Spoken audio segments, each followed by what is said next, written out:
ActivInspire calculator takes math lessons to a new level. To access math tools, you can use the Tools icon in your main toolbar.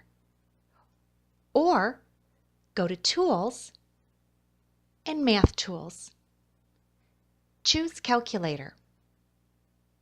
Drag the calculator to reposition it anywhere on the page. The calculator allows you to involve students and collaborate during lessons. Here, for instance, perhaps I ask for a negative and positive number from the class. How about -3 and 8? Notice that the operation you enter appears in this top window. From here, simply drag the operation out and it appears on your flip chart. This is perfect for recording multiple steps as you work through a problem. Once we work through the problem, together we can always check our work too. To close the calculator, simply click the X.